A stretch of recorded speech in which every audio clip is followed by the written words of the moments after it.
Are you lost in the love of your friend? Are you lost in the love of your partner in life? Are you lost in the love of someone that you find yourself losing your individuality? And when you come to this point of being lost, is this still acceptable? Know the answers in Lost in Love.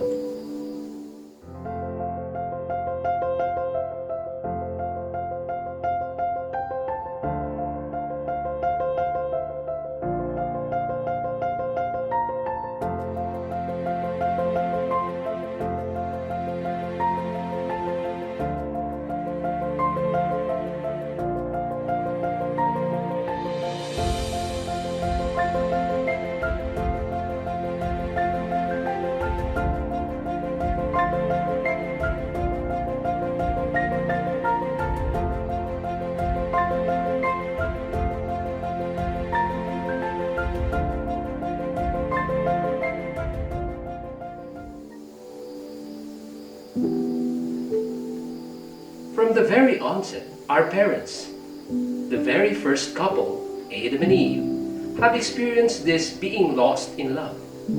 How?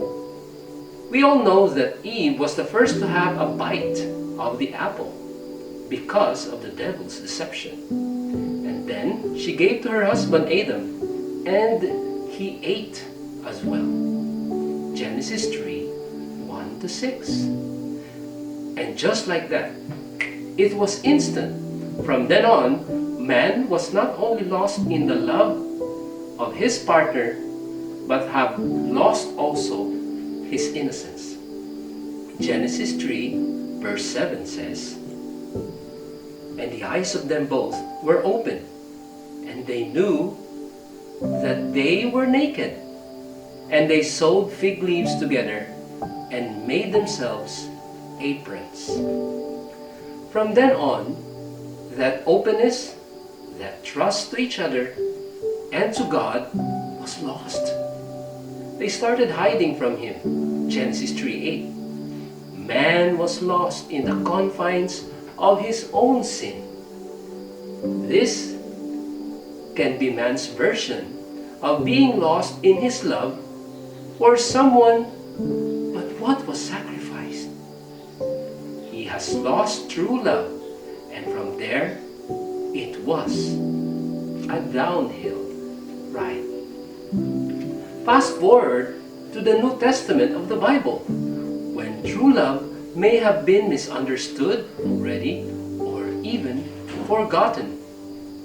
People experience someone not only preaching it, but even living it.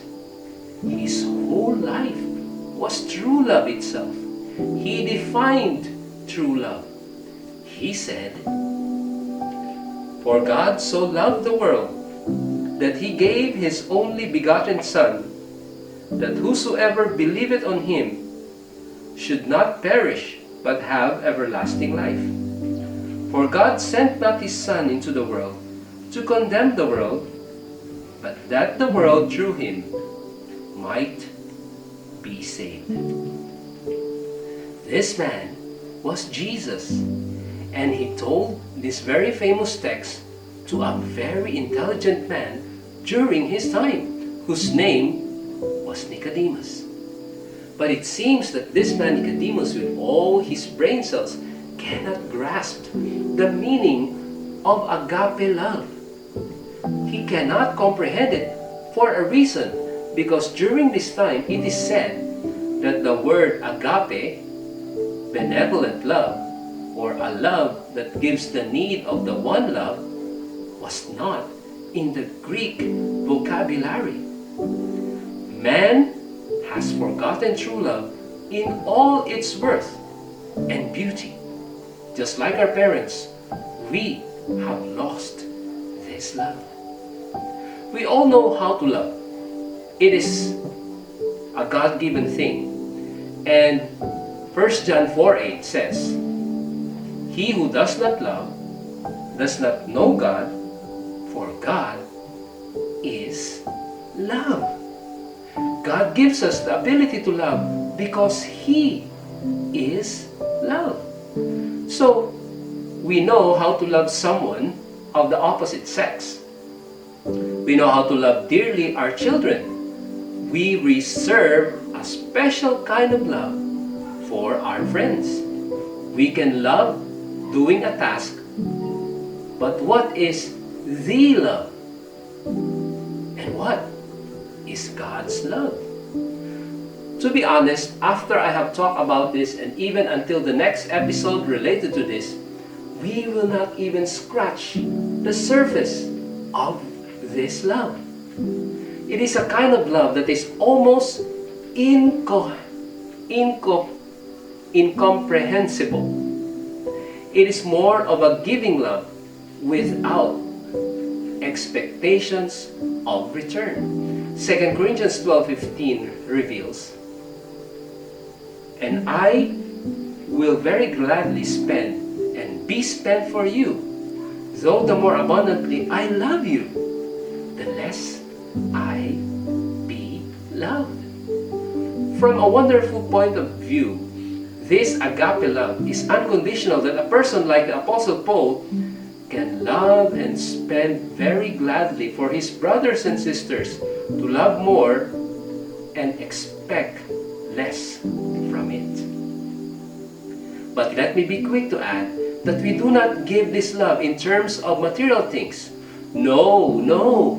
It is ourselves that we give to the persons we love. This is the extravagant love. God could have sent an angel or angels to die in our behalf. But no, He gave us His only begotten Son, Jesus Christ. It's actually incomprehensible, as I've said earlier. But that is how true love works. This love is priceless, and yet it is free for all. And when you accept it, you get to live eternally. That in itself may be too good to be true. And this gift, this love, you can share to others as well, freely and abundantly. When we give ourselves to someone, our loyalty and trust, that is priceless. We open up to Him and tell Him everything, knowing that we will not be hurt. He will be careful with our heart. A wonderful Christian author of many books suggests something that is so beautiful, it must be shared. In her book, Steps to Christ, she says, "We should not make self the center and indulge anxiety and fear as to whether we shall be saved. All this turns the soul away from the source of our strength. Commit the keeping of your soul to God and trust in Him. Talk and think of Jesus. Let self be lost in Him. Put away all doubt. Dismiss your fears.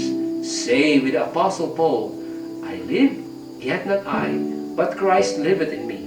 And the life which I now live in the flesh, I live by the faith of the Son of God, who loved me and gave Himself for me." Colossians 2:20, taken from Ellen G. White's Steps to Christ, page 82. We can lose ourselves in this wonderful love with the assurance of great returns. We regain the lost love of Eden. Can this be true? Is this even possible? To be in a perfect relationship where all is love? We call it the greatest love, and a song says it. Amazing grace, how sweet the sound that saved a wretch like me. I once was lost, but now I'm found. Was blind, but now I see. Honestly, I am at a loss for words on this kind of beautiful love of God for me in Jesus Christ. You will find your true value, my friend, when you get lost in God's love. Till the next unveiling.